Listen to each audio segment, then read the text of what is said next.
So this is Sunday night's class on Tuesday night. This is what I had planned for the Sunday program. Jagadananda Pandita, personality, very unique personality from Gaura's Leela.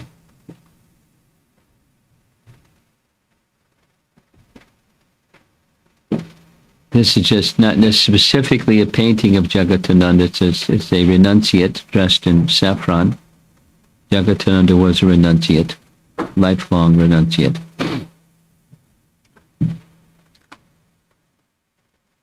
One of the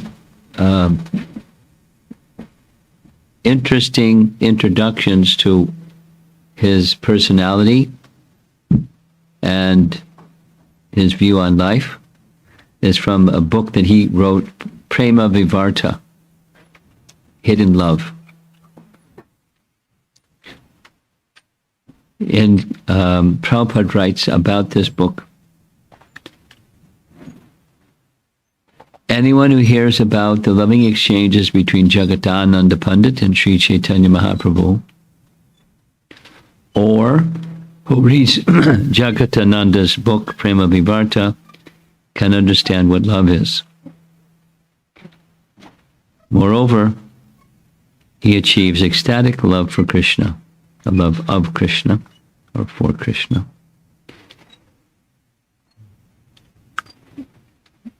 For their entire life, they were about the same age, and Jagadananda grew up with Chaitanya Mahaprabhu, or Nimai Pandit, in Navadvip, and he was with him the whole way, the whole 48 years.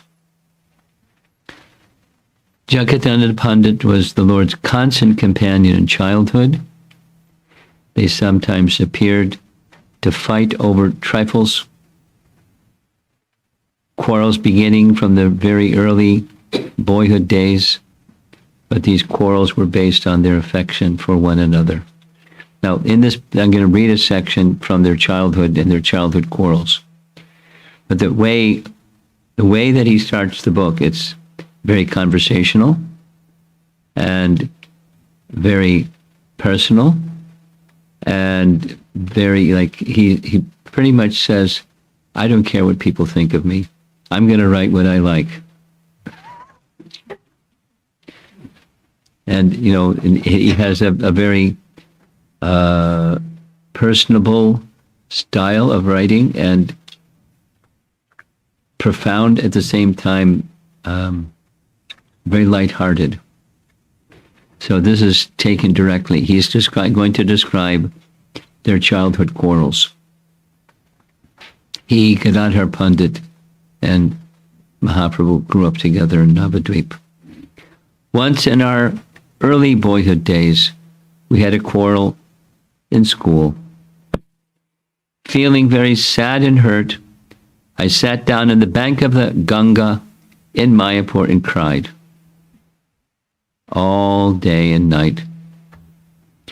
My Lord, always the most merciful Master, came to me at the break of dawn with Gadadhar Pandit. He called out to me, Jagatananda, such anger is not at all good. Speak to us and forget your stubbornness. There's a ringback. Can something be done with the ringback? My anger melted just looking at his ecstatic face. Remember, he's been crying all night. Some quarrel during the day at school. And I asked him, why did you come in the darkness of the early morning? Nadia's roads are very hard and full of stones. It must have caused you great pain to walk on it. You have undertaken so much difficulty just for my sake. The Lord said, come, let us go. The night's ended. Go to your house and eat. I know the sadness you feel. I have also fasted all this while and slept on the stone floor. Gadadhar Pandit came to my house So together we have come to search for you. It is good that you have given up your insolence. Now go to your house. Tomorrow we can joyfully play together again. Catching hold of Gadadhar's feet, I sat up slowly, for it was impossible for me to disregard my Lord's instructions. I then went to the Lord's house, ate a little, and lay down to rest for a few hours. In the morning, Mother Sachi and Jagannath Mishra fed me rice and milk and then sent me off to school with the Lord. After classes, I went to my home with the Lord, and sitting together we ate. The loved one feels for the beloved after a quarrel is like pure nectar. And so I always felt intense ecstasy. The Lord said, it is because of ecstatic love that you and I get angry. Our love for each other continues to increase after every quarrel.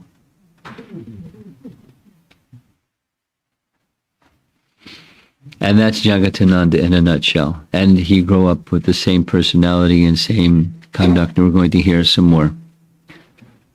Jagadananda Pandita was the Lord's constant companion in childhood, and he especially took part in all the pastimes of the Lord in the house of Srivas Pandit. Srivas Pandit, that's the kirtans at night. And Chandrasekhar Acharya, that's the drama that Chandrasekhar Acharya organized. The house of Chandrasekhar Acharya is today's headquarters of Bhaktisiddhanta, the Caitanya Mutt, of the 64 mutts. That was Bhaktisiddhanta's headquarters. And if you go there, someday you'll go there. Towards the front gate, there's different gates, but there's a gate people get access to the property from our side, from the ISKCON side. It's just from down the road. But then there's a main gate with a big arch and everything. And that is said, that's the house of Chandrasekhar Acharya. So Chandrasekhar Acharya had an important role in the childhood and youth pastimes of Mahaprabhu, or Nimai Pandit. And he was like an elder and an acharya. And so he envisioned, and so he organized and conducted, made a big stage, and Mahaprabhu performed a drama. He wrote the drama, he directed the drama, he was a player in the drama. And then he was enacting some very amazing things. So Jagatananda was part of that. He was with him, he's with him constantly in their childhood. In Krishna Lila, there's not a mix. He's Satyabhama. He always wanted to see to the comfort of Lord Chaitanya. But since the Lord was a sannyasi, Chaitanya Mahaprabhu didn't accept all the things that he offered, and then they have a quarrel over it. And you'll hear some of the examples. It's just very loving exchange. And he's had we'll hear shortly, a Vama nature. Here's a painting of Satyabhama speaking with Krishna in Dwarka, and she's pointing to the Parijata flower that Rukmini has, and she wants the Parijata tree. That's Satyabhama. Jagatananda was moody, being possessed of the Vamya nature. So, Vamya means whatever position Lord Chaitanya would take, he'd take that position. It has a contrary and moody nature, and it was out of love. He would repeatedly provoke loving arguments with the Lord. Somehow this is backwards. Lord Chaitanya enjoyed the humor of conjugal love with Gadadhar, Jagatananda, and Swarup Damodar. That was meant to be shown first. So those three, it's a mood of love. They're male bodies and male bodies, but the mood of love with Lord Chaitanya being the object of their love. Their love was like that of Madhurya, very, very intimate and very sweet, loving exchanges. Gadadhar Pandit, Jagatananda, and Swarup Damodar.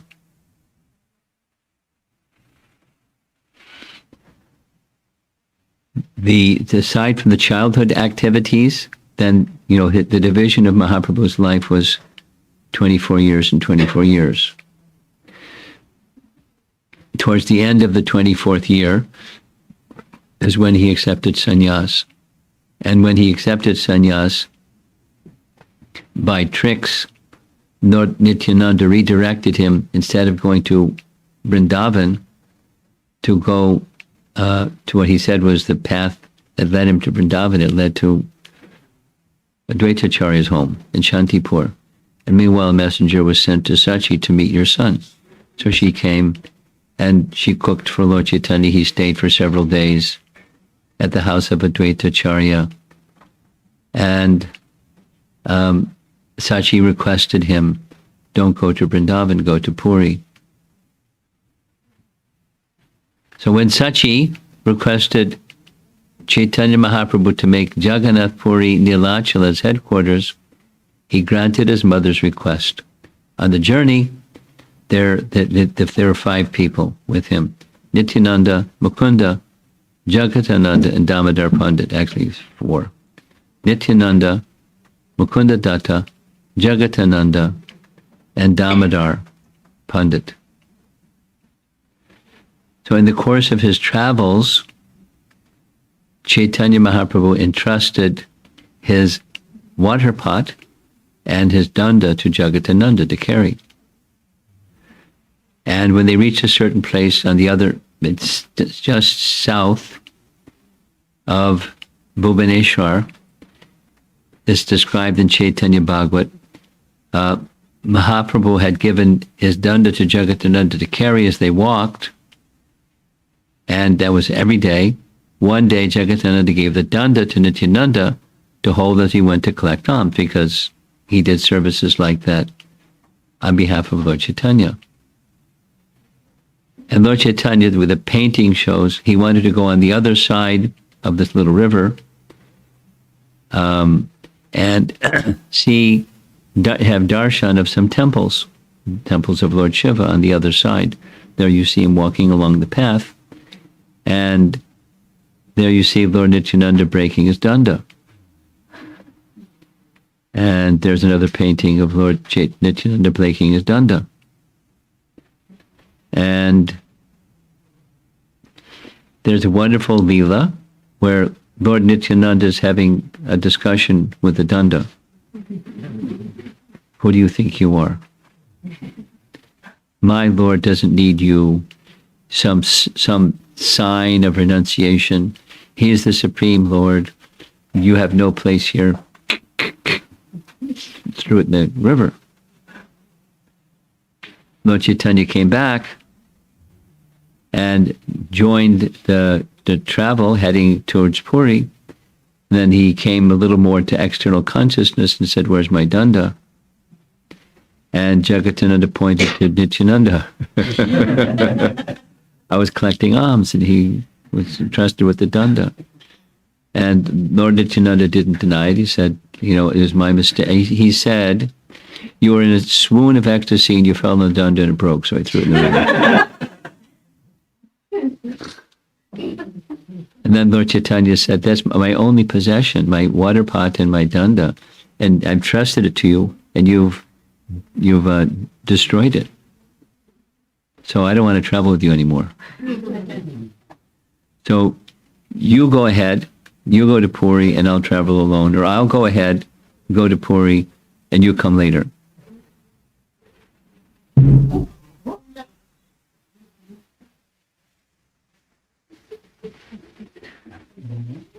children. As long as we don't hear some crying or screaming, then I guess it's just an object and not a child.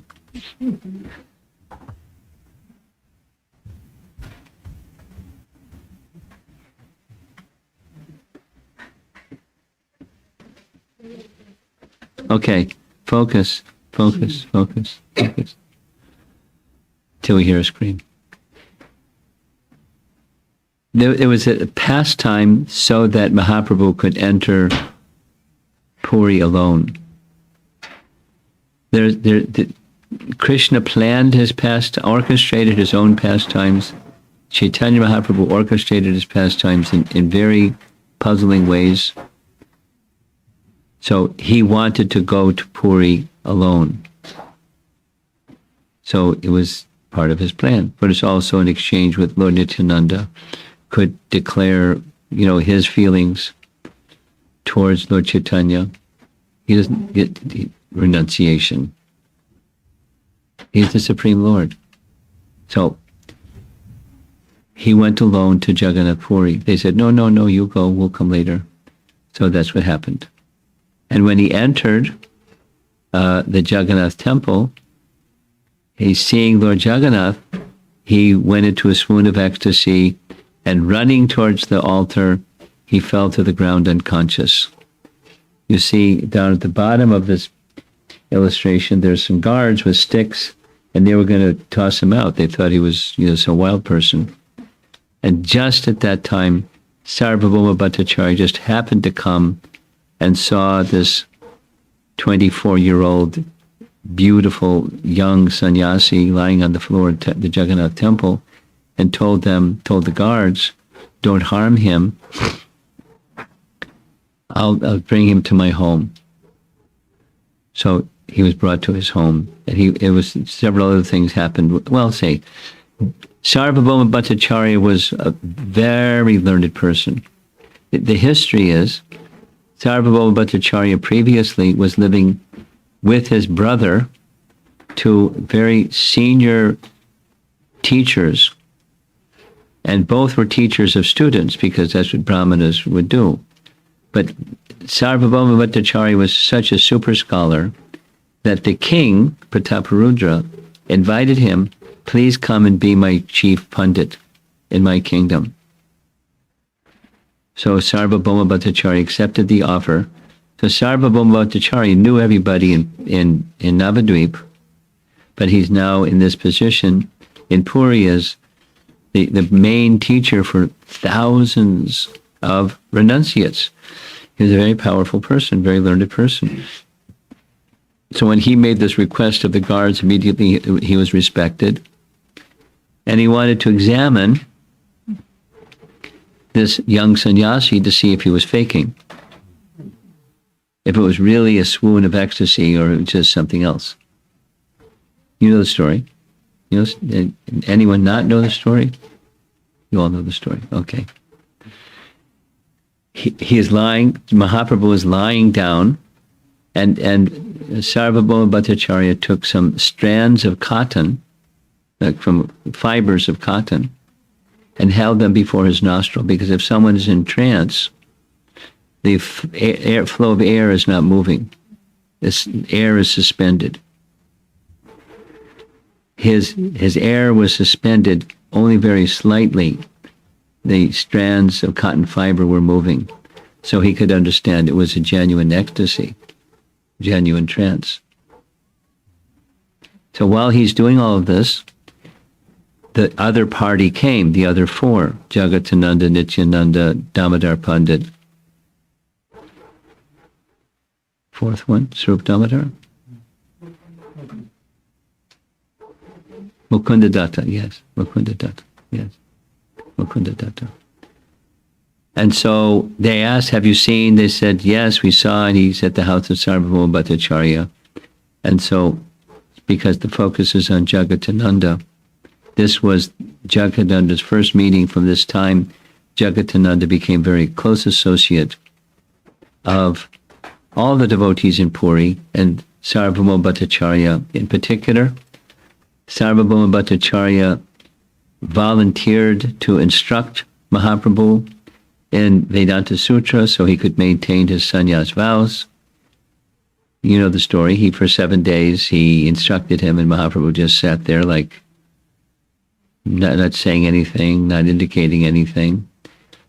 So finally, Sarvabhauma Bhattacharya said, you're not saying anything. You don't have any questions. There's no indication whether you understand or you don't understand. Do you understand?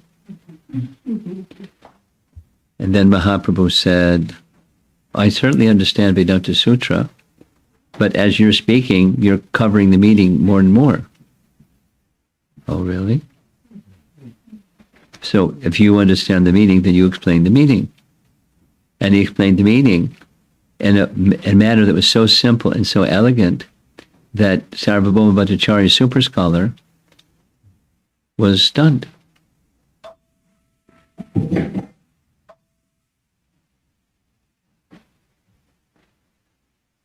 And so then the discussion moved on to the Atmarama verse, celebrated verse found within Srimad Bhagavatam. And Chaitanya Mahaprabhu said, could you please explain the Atmarama verse? Yes. I'll explain it in 24 different ways. So he explained in some number of different ways. And he said, can you now explain? So Mahaprabhu explained it's a whole chapter explaining in some other number, 64 different ways, the Atmarama verse. Hearing, because Sarvabhauma Bhattacharya was super scholar, his access to transcendence was through his scholarship. Bahunam Jamanam Ante, Gyanavan Mam Prapajate, Vasudev Sarvamiti, Samahatma Sudurlabha. You're very patient, sitting through all this. You can follow the stories? Yeah? You know these stories already, right? Mostly? Yeah? Okay. So what happened next is Mahaprabhu was preparing Sarvabhauma Bhattacharya to receive transcendental knowledge beyond the scholarship capacity that he already had, which was superlative. So through his scholarship capacity, which was superlative, he could understand, you're not just a learned sannyasi. You're the Supreme Personality of Godhead. Vasudev Sarvamiti Samahatma Sadurlabha. Mahaprabhu smiled and then showed his Sadbhuja form, his six-armed form. And Sarvabhauma Bhattacharya was amazed.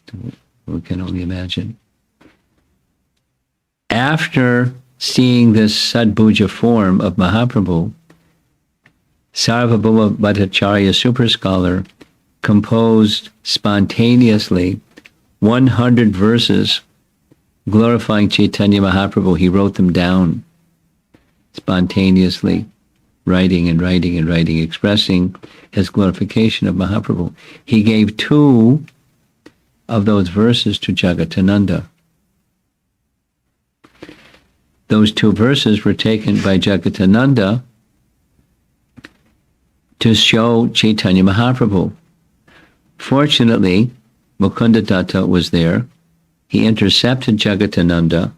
He wrote the verses down on the side of Gambhira, knowing that Mahaprabhu would destroy the verses and we wouldn't have the verses anymore.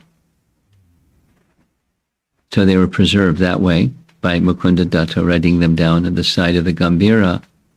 And one of those verses, those two verses are found in Caitanya Caritamrita. I don't know exactly what this says. It's just a leaf that has writings. This is the celebrated verse. If you know the verse, you can say it with me. Vairagya vidya nija bhakti yoga shikshartam eka purushak puranam Shri Krishna Chaitanya Sharira Dhari Kripam Budhir Yastam Aham Prapadye. Prabhupada referred to this verse again and again and again. Our acharyas refer to this verse again and again and again, because in one verse it's summarizing who is Lord Chaitanya and his teachings. So vairagya means detachment. Vidya means knowledge. Vairagya vidya. Nija means his own, bhakti yoga. So Lord Chaitanya taught, he gave bhakti, and through devotional service unto himself arose knowledge and detachment. Same as Bhagavatam verse. Who knows the Bhagavatam verse? The Vasudeva Bhagavati verse? Janayati ashru vairagyam jnanam cha yadahaitakam. Same, jnanam cha yadahaitakam. So vairagya and Vasadevi Bhagavati Bhakti Yoga Prayoja Janayati Ashu Vairagyam Jnanam. Oh, here it says Vidya. So knowledge and detachment arising from his own service to devotional service unto himself. Shiksharta Eka. Shiksharta Shiksha. These are his teachings. Let me take shelter. That's the Tam Aham Papadye. Let me take shelter of the Supreme Personality of Godhead, Kripam Buddhi, the ocean of transcendental mercy, Sri Krishna, who has descended in the form of Sri Krishna Chaitanya Sharira Dhari, who descended in the form of Lord Chaitanya Mahaprabhu to teach detachment, real knowledge, and his own devotional service. Very important verse. Very important verse. If you had, to list 10 important verses to know, to memorize and recite, and this is one of them.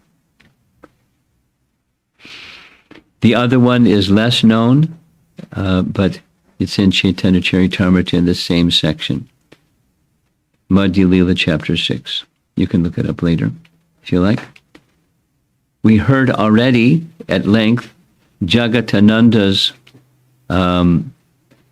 involvement in the dealings with Chaitanya Mahaprabhu and Sanatana Goswami's wet itches. It was Jagatananda who advised Sanatana Goswami to go to Vrindavan, and in the standard loving way, lovingly, Chaitanya Mahaprabhu chastised Jagadananda, saying strong things. He's just a boy. Why is he giving advice to such an exalted person as you? What nerve? He's violating etiquette.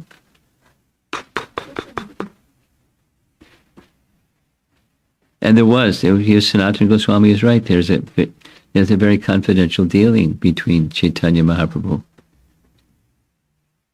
and Jagatananda.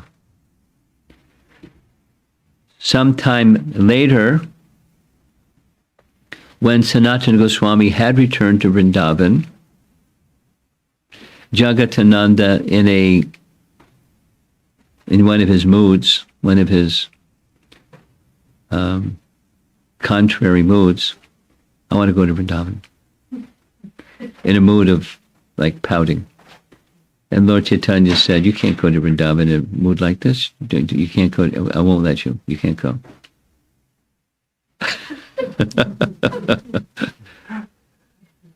So eventually he went. He got over that mood, and Lord Chaitanya gave him permission, but gave him very strict instructions what to do, what not to do.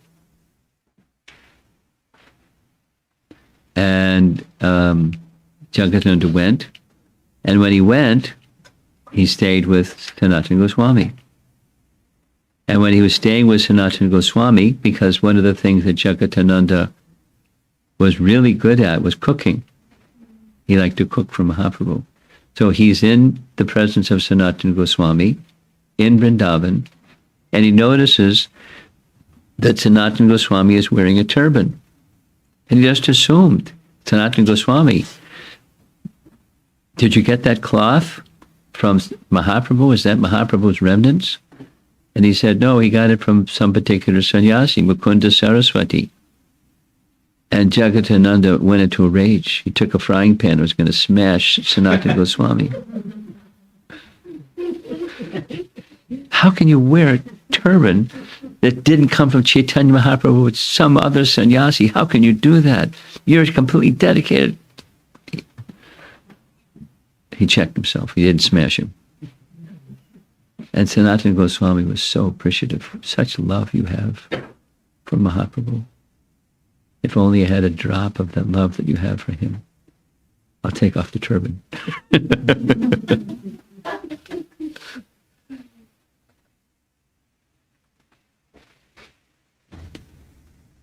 Because of his moodiness, from time to time, he was given some special services. One of those special services was every year he went for some time to stay in Navadvip, taking items that were used by Chaitanya Mahaprabhu. The term that's used is parshadi, so some prasadam, some cloth that he had that was connected with his use to give to Mother Sachi. And then would tell stories, Mahaprabhu this and that, and she would feel very satisfied. He would associate with all the devotees and so forth.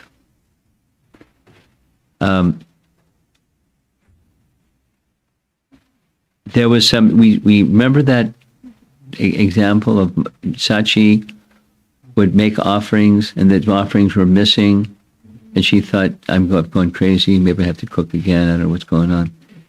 Jagatananda confirmed with Sachi when Mahaprabhu had come to eat those offerings. Avirbhav, remember that term?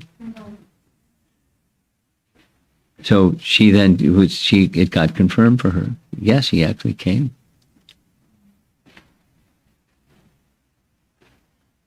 Now, he stayed when he was in Navadvip. He stayed at the house of Shivananda Sain. See the connection, it's like big family. And while he was at the house of Shivananda Sain, for the last few weeks, every day he worked on making some scented oil from sandalwood. And he gathered all the oil. I don't know how you make sandalwood oil from sandalwood, but he did. And he made a whole pot, a clay pot of sandalwood oil. And his plan was he would bring that clay pot back to Puri, give it to Govinda, and ask Govinda, his personal servant, to give it to Mahaprabhu. So he has some nice scented oil he can use after his bath. And Govinda didn't want to give it to him, but he didn't want to not give it to him either, so he could make Jagadananda upset. So he showed Mahaprabhu. Mahaprabhu scolded him, scolded Jagadananda. Jagadananda always wants me to have sense gratification. I'm a sannyasi, I can't use scented oil like this. Just take it to the Jagannath temple and they can put it in the lamps for Jagannath, and that would be nice. Good use of this scented oil. He didn't do that. He didn't want to upset Jagadananda. So he just sat there in a corner. And one day Jagadananda came and asked Govinda, had he used the oil? And Govinda said the truth. He said he told me to just take it to the Jagannath temple, I haven't done it yet, to use for the lamps, for the deities. So Jagatananda came, picked up the pot, and as you see in the painting, he smashed it on the ground and the oil went spewing all over the place. Jagatananda went to his room and locked the door from the inside and wouldn't come out. And he fasted for days. He was pouting. Mahaprabhu was, sent some spies. What's up with Jagadananda? He's still fasting. So Mahaprabhu went to his room, knocked on the door. Jaga, I've been fasting since you broke that oil pot, and I'm very hungry. Can you please cook for me? And the explanation is all this is described as prema vivarta. It's in from his perspective, the loving exchanges that they have with one another. And I couldn't refuse. So I quickly got up. I took my bath. I went and got the ingredients. And I made the wonderful feast. And I then informed Mahaprabhu, lunch is ready. And as Mahaprabhu was eating, as soon as he finished eating a little bit, he put some more. And as soon as he finished that more, he put some more. And eventually Mahaprabhu told him, stop. Can't get any more. Behave yourself.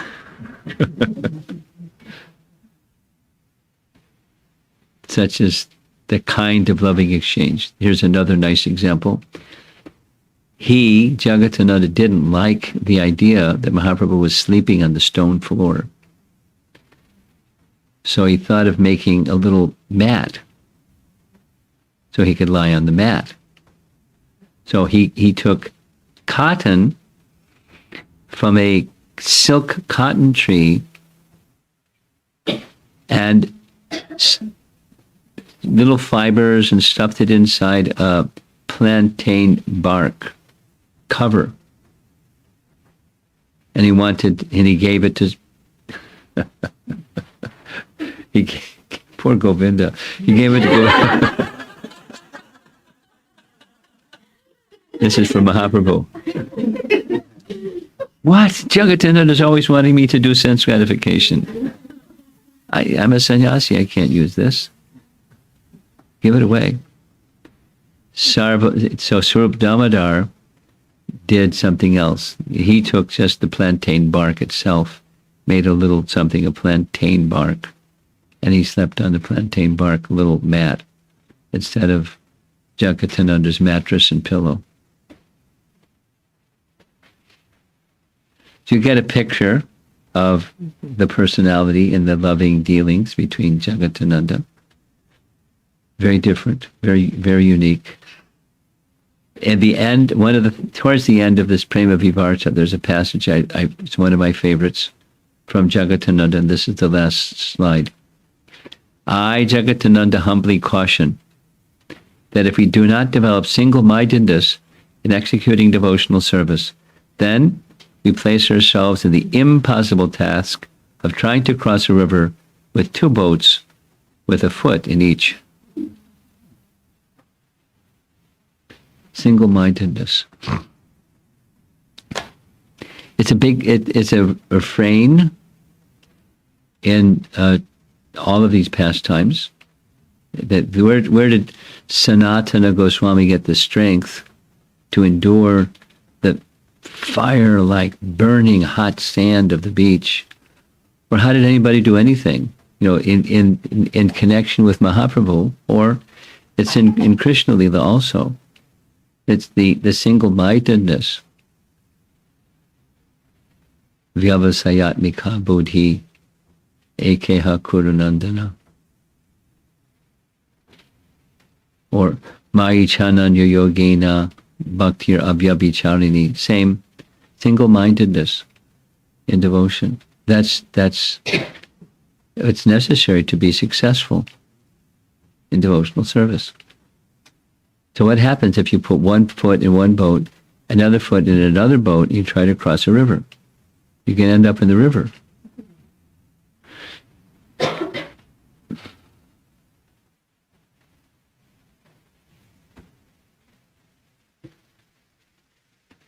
Both feet in one boat. Single-mindedness. A lesson from Jagadananda. So in this Prema Vivarta, we get, more of a picture of his personality and the kind of love and, the contrary way, the moody way that he would conduct himself, and he didn't care about outsiders. His relationship with Mahaprabhu was his everything. And it was of a particular kind. Like Satyabhama in Krishna's Leela. So that's it for this evening. And it's it for our time together on Personality from right. Nice topic. Nice topic. I can guess that many of you have learned a lot more about Mahaprabhu and his associates and how wonderful the exchanges of love were. Now, we didn't so much focus on teachings, we focused on relationships and personalities. But through those personalities, they're acharya-like, so they teach us through their loving exchanges. And after all, it's not by scholarship, it's by bhakti that one can understand the higher truths of spiritual reality. It's a wonderful book, wonderful, wonderful literature. Caitanya Caritamrita.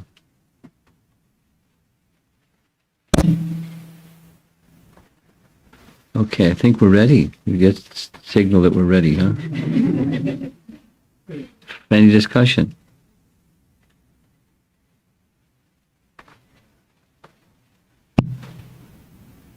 What was that big noise downstairs?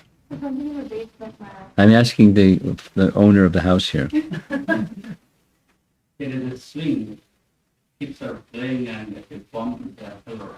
Oh, okay. So the kids were okay, but the swing got...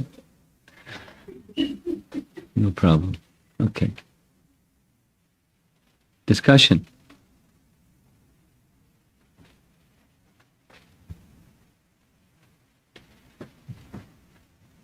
You gotta go. Go, go, go.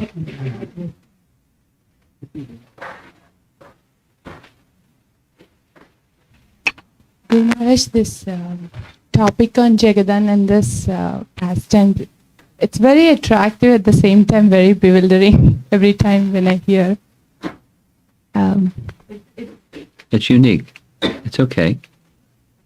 Unique is more than okay. It's unique. Yeah, for me, as I'm hearing again and again, I'm realizing my appreciation for different personalities, and Lord Chaitanya's affection and the reciprocation is actually increasing. Guru Maharaj, I just wanted to, of course, it's completely transcendental nature, but on a materialistic level where we are, each of us have a very unique personality. And when we hear, as we are practicing devotional service, we need to cultivate mode of goodness. So I'm just contemplating on that. While we cannot completely negate or transform our personality, I don't want to use the word balance, but in that process of cultivating mode of goodness, how do we still keep our personalities and whatever strengths we get with that personality? This is not the same, but it's similar to your question this morning. Yes? You heard his question this morning. You didn't hear. It's similar. Different, but similar. And his was more about Svabhava, and yours is about personality. But they're not so worlds apart.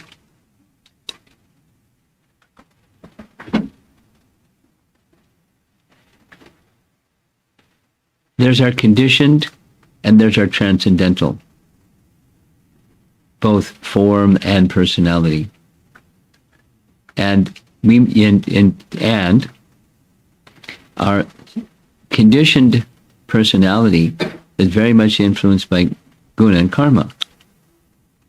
It's like, the jacket you're wearing, that's not you. Or the sweater I'm wearing is not me. I've been wearing the same sweater because I travel. I don't have like a wardrobe with me. It doesn't work. So, my sweater, but it's not me.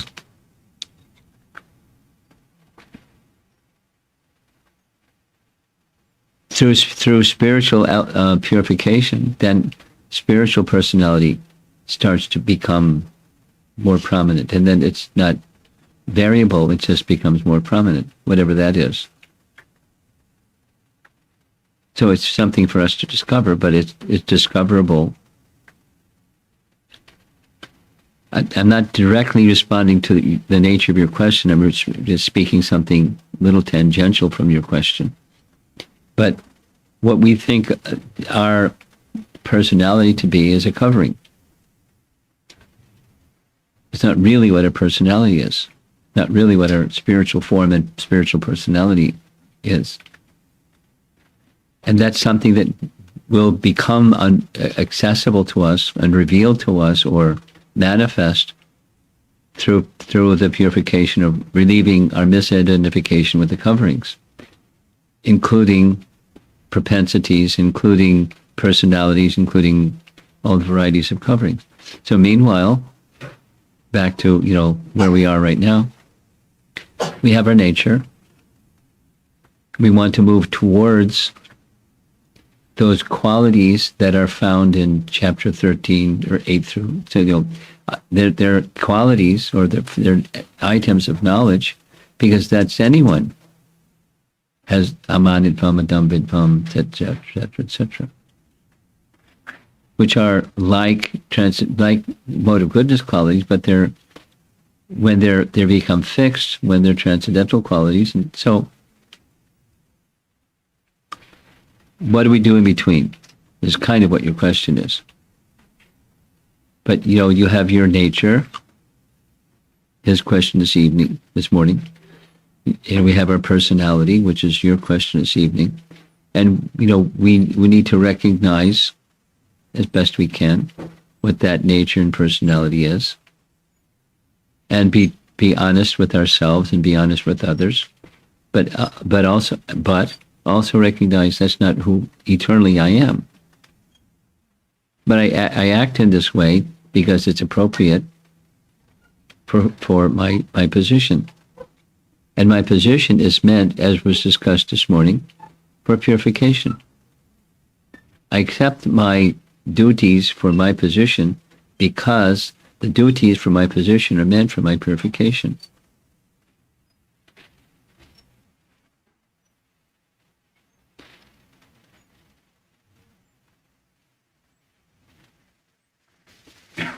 An example is coming to mind because I've been teaching it of late.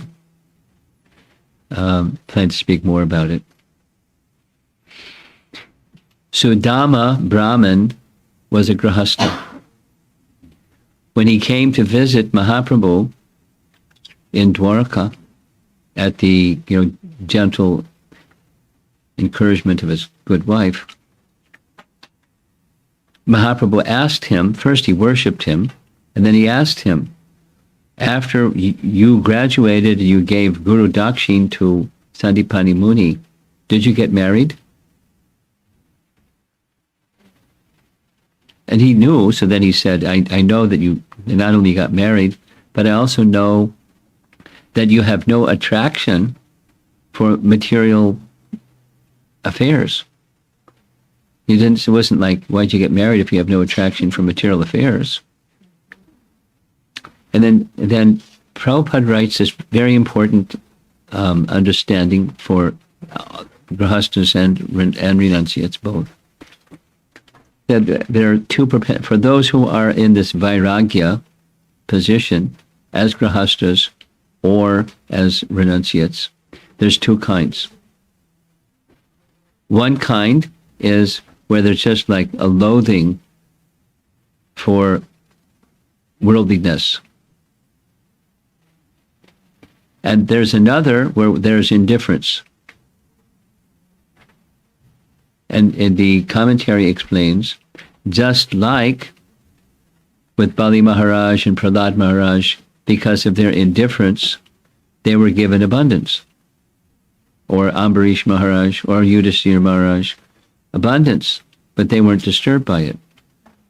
And there are others, like Sudama, they just, they don't want it. And so the Lord doesn't give it to them because they don't want it. So he doesn't give it to them. And Krishna says that to Sudama. You haven't received because you don't like, but you're here because of your good wife. And he knew all this. So you're here just because of your good wife. He hadn't said he wanted anything. In fact, before he left, he didn't say, I want something. but the Lord knew. But the Lord, and it's just nice. It's just a loving reciprocation. The Lord considered, this is commentary, because he has this mood that he doesn't like, I'm not going to give him something here because it'll disturb his respectability and his mood. He'll do it later.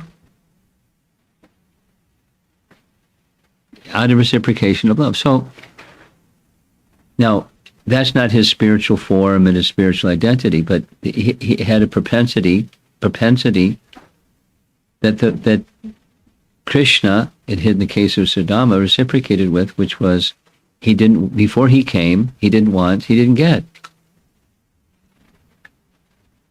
But then he got, because his wife wanted. But he continued to live his life with the exact same austerity and standards that he had before he had this opulence, because he liked. He slept on the bare floor, and he kept, simple cloth, and he didn't live. He just didn't accept it. So, back to your question about personality specifically. Our nature will become revealed. Our spiritual nature will become revealed to us in course of time.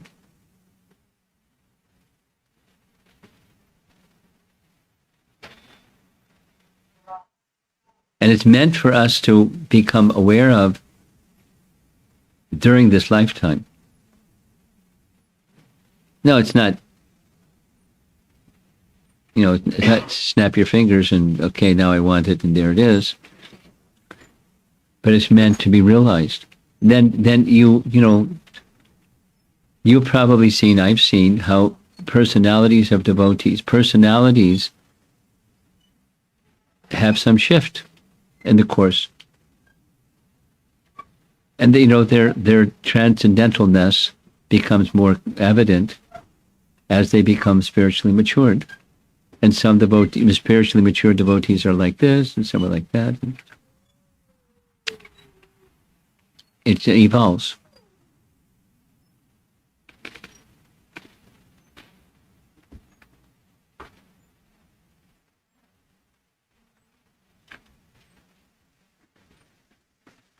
Is that clear?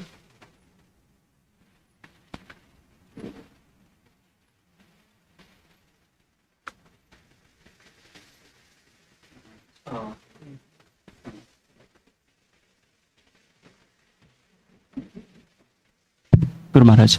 So the slide that we are seeing on the TV, so it says one who is trying to cross the river with one leg or one foot on each boat. So I'm trying to compare that to a devotee who is in the beginning stage, a neophyte or even beginner. So one, on the one hand, trying to enjoy the material sense gratification, and on the other hand, there is a taste of devotional service. So now I've seen at least one or two people or persons who's practicing this. They were not ready to quickly give up the material sense gratification and come to this side. That could be due to the fear of something losing, or maybe they're not sure or no faith, but they have a little taste that this is what it is good for me, and they are trying to practice it too. But my question is, how in such a situation, how can I answer or best possibly handle that situation, how so that they don't lose faith in this? Acceptance.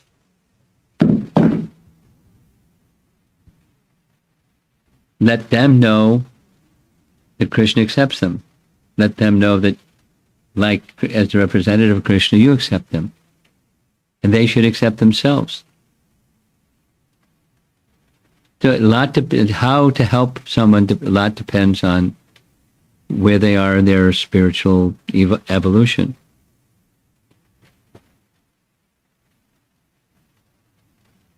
Prabhupada was with people that didn't have control of the senses.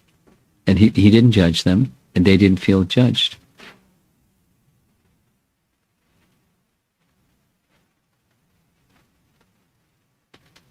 That's how to help them.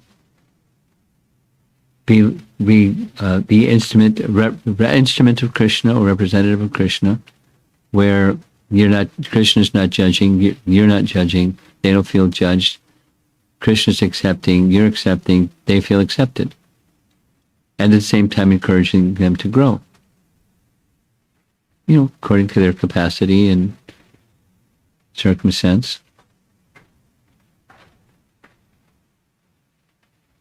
And it's simple visual, Prabhupada calls it fanning the spark.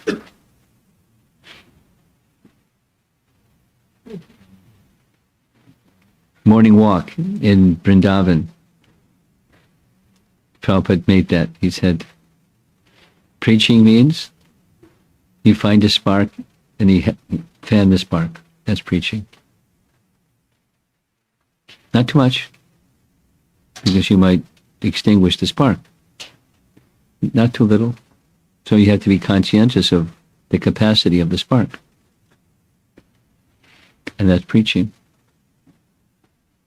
And then expert preaching takes the spark, it becomes a flame, becomes a big blaze.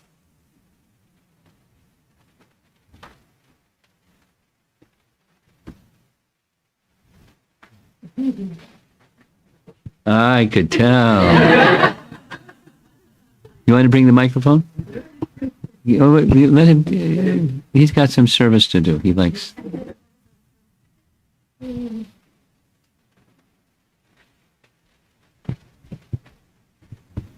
You're so peaceful. The nice quality. I like. Go ahead. This is a little off topic. Is that okay? Off topic. I'm used to it. We've had lots of nice time on this topic. See if we can come up with one on this topic. Yeah. So today's Bhagavatam class, the one which you read the verse on the creation aspect, Prajapati. So I was hearing few from the 6th canto between the Prajapati, Daksha having 11,000 children, 10,000, 1,000. Haryashvas and Savalashvas. And Narada Muni comes and he does his duty of, diverting them and liberating them. So I was thinking, previous, when you came many times from the Brahmas, from Lord Brahma's prayers or something, wherever you are, you be there and practice Krishna consciousness, right?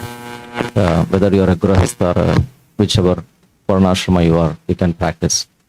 So I was thinking about that particular pastime of Prajapati and Narada. Prajapati is doing his duty because it is coming from Lord Brahma. That's a request from Lord Brahma and he is doing it.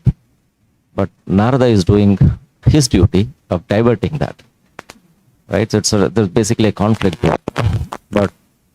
And why is Narada targeting them only? That's the question. And then if I look at the Chaitanya Mahaprabhu's pastimes, he never said. Why is he targeting? Yes. Yeah. And then if I look at Chaitanya Mahaprabhu's pastime, he never said that to become sannyasi or leave everything or anything. And he's actually, if I look at all the pastimes, all of them are grahasthas. No. Most of them, right? Well, he gave specific instructions to specific persons to not marry. Only few, not everyone. He gave specific instructions to Gopal Bhatta. He gave specific instructions to Raghunath Bhatta. Don't get married. And they didn't. They didn't get married. He didn't give instruction to Swarup Damodar nor to Jagatananda to not marry, but they just followed him. So some just followed, some he gave explicit instruction to. It's not like they couldn't do it unless he gave the explicit instruction, but he took away the question mark if there was a question mark. And they just followed his instruction. So going forward in ISKCON, Prabhupada, did he insisted everybody to become the brahmachari and sannyasis, or is it okay to become grahasthas? It's like a Well, of course, he That was- married his disciples. yeah. So why are you but- asking that question? No, what I mean. Why are you asking the question? Why am I asking is Narada Muni is liberating everyone. Hey, don't even get married. Don't even get into the grihastha ashram. But, Get into but directly part of a liberate, yeah. Prajapati's duty is to provide sannyasis.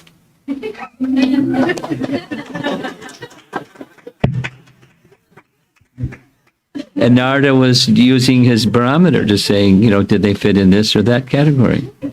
He examined them, and they flying colors. And he had the acumen to see, but he also examined before he just did.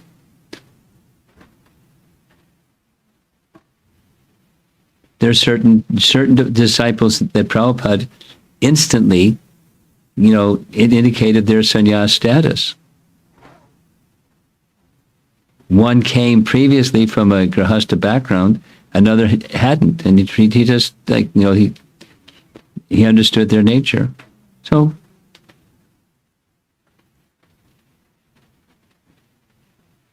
No, I was thinking.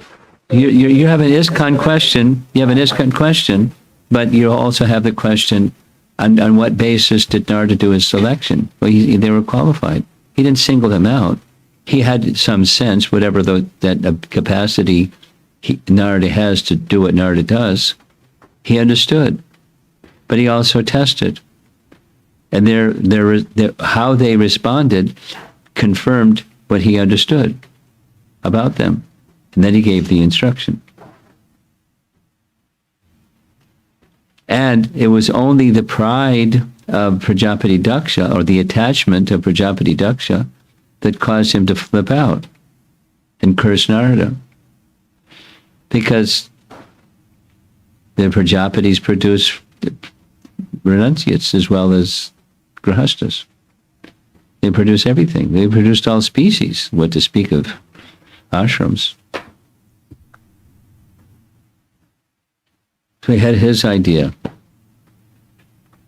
what his duty was. And not respecting Narada's duty that was not in conflict with his duty. He was enabling or facilitating Narada to do his duty, or part of his duty. So I don't. Maybe your problem is solved. Is your problem solved now? Not exactly. I can tell from the expression on your face. There's the philosophical and there's the practical. The philosophical it's no problem. The problem was Daksha's pride. That was the problem.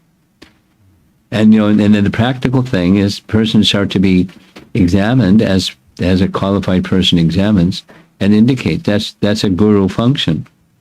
Specifically, a nice verse for you to read, one that I like that addresses your question. When Grandfather Bhishma is describing how children are trained, Canto 1, Chapter 9, verse number something or other. Krishna, look it up. The verse where Bhishma Dev is instructing Yudhisthira about the training of children in Gurukul. So one of the last paragraph, the Guru has children in the school, and he's training them all in character. And he's also examining what's their nature. So according to their nature, he's encouraging them to study this kind of activity and others that kind of ashram. Because he lives with them and he's a qualified person. So everyone gets character. If you go to, to a good teacher, that's the first thing for everybody. And then according to their capacity, a qualified teacher, they don't need, departments of education, because he's it. He knows how to train them in this and how to train them in that. And if he doesn't, then he sends them to one who does. Like they were sent to Drona, because he had this capacity to teach certain things. So, Actually, so many, I need to connect so many dots. Okay. He's unconfused at least. Okay. Anything else? Yes. Yes. You can, same thing after the topic. I'm ready. We are reading Canto 6, Chapter 9, 10, 11, Vritasura's pastimes. So there are two questions, Maharaj. One is, It's chapter 9, not chapter 8 of Canto. Yeah, okay. Go ahead. so I think it is not chapter 9, Which canto? 6th canto. Sixth canto, chapter 9. When We got these Bhagavatam reading groups. That's good. It's good to have questions. yes, Maharaj. There's something missing if you don't have questions. Yeah, we could not understand. Prabhupada did not give purport, so that's why I'm asking. Okay, go ahead. So Let's see. when Indra lost his kingdom because he offended his spiritual master, they tried to go and offer prayers to Lord Vishnu, and he manifested in his heart and comes out. They are doing a prayers. In one of the verse, the word in Sanskrit is used Trinayana, and Prabhupada translated that as a three-eyed Lord Narasimhadev. So I never heard Narasimhadev has three eyes. He's Swarat, he can do whatever he wants, but I was wondering, what is this three-eyed Narasimhadev? I never heard of it either. Yeah. That was the, we were That came discussing. out in your reading group? Yeah. Yeah, I don't have the answer. But have you gone to the commentaries of our Acharya? No, I don't have the access to those, but I was wondering, is there Okay. any... There are digital versions available. Okay. I'll look into that. I searched Google, but Google Acharya did not give any information. I'm sorry. So I want to see what is the three-eyed Narasimhadev looks like. I know Lord Shiva looks like, just trying to imagine. But anyway, I'll tell you what. You, before I go, you give me the verse number, not right now, because I'm not going to remember it. Write it down. Give me the verse number, and I'll look up to see if the commentators have something to say on it. sure, Maharaj. It'll take about 3 minutes, and I'll send you I'll send the answer to Amrita Kelly, and she can circulate it to everybody. 9:40. You tell her, Yes. not me, Sure. because I won't remember. I'm We'll not do sure, that. Tidar. Second question. So you don't need it now. Just give it to Bhagavatam. Yeah. Yes. Okay. So the second question is... Second question. Yes, Maharaj. The same context, when we are connecting the chapters, Indra loses kingdom, all appearances, because he offended his Yeah. guru. Forget it. Nobody accepts that, you understand. That is very easy to understand. Good. You offend somebody, you lose, Krishna takes away everything. And in subsequent chapters, like next chapter, Narayan Kavacha happens. He gets that information from Vishwarupa. Right. And he kills him, and Vritasura quotes him as your spiritual master. You killed your spiritual master, so we are confused. Why? You offend a spiritual master, you lose everything. Yeah. Now you kill your spiritual master, you get everything back. So we could not understand. So if you can throw some light where we are missing the dots. I don't think you're missing. I think you got it right. But, fortunately, although Indra gets, carried away from time to time and does bad stuff, nonetheless, Lord Vishnu is very kind. He recognizes the deeper side of Indra's character and how, enables him to make the purification arrangements to overcome even such brahmahatya, even such big offenses. Because he's very dear to the personality of Godhead. And why? Not because he, from time to time gets carried away and makes big offenses. He's actually a very elevated personality. That's how he got the post. One doesn't get the post without being a very elevated personality. And Vishnu recognizes that and he shows kindness because he knows what's, beneath the surface. That's my understanding of how things get rectified, by the mercy of Vishnu, recognizing the nature. He recognizes the mistakes, he scolds him for the mistakes, and he provides the means to overcome the problem that's created by his mistakes. He has a special place in his relationship with Vishnu because he's very qualified.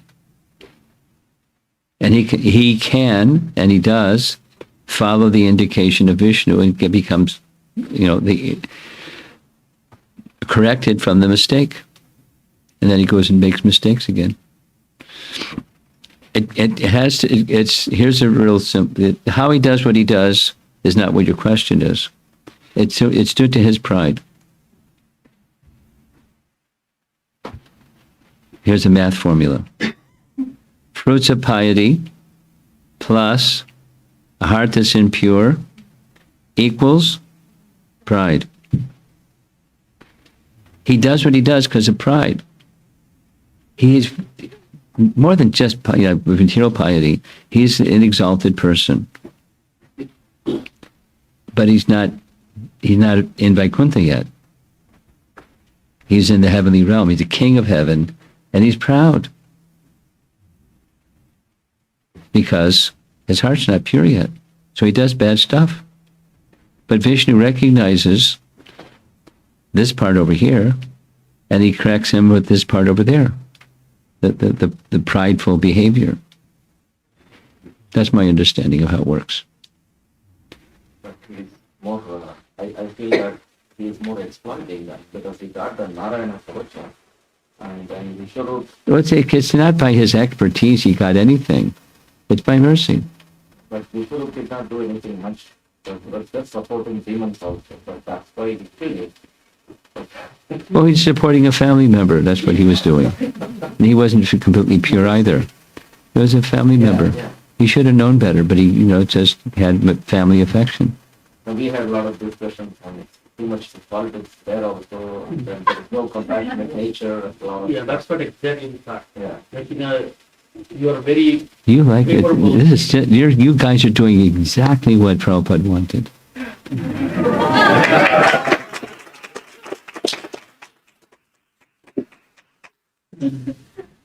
And the bewildering part is because our consciousness is not pure. We don't see Lord Vishnu's hand behind everything. So what's this? That's not right. I wouldn't do it that way, and I would do it that way. Then we go. That's our relationship with Krishna.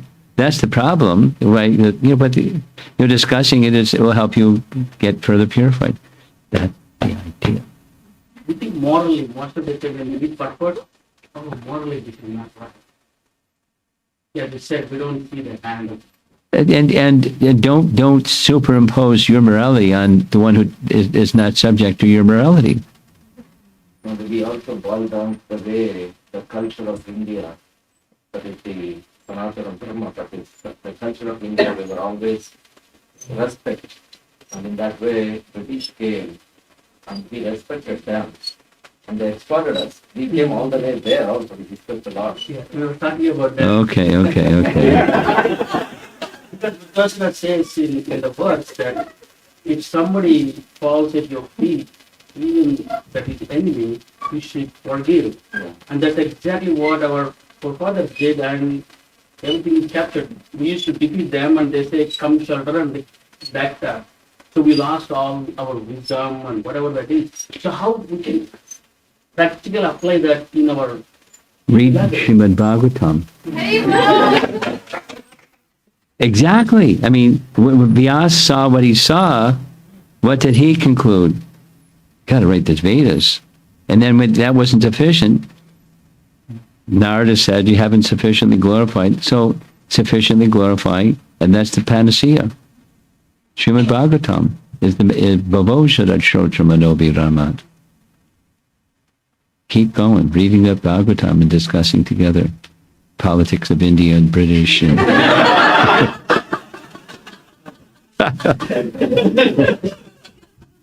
Give the Prabhupada ki jai.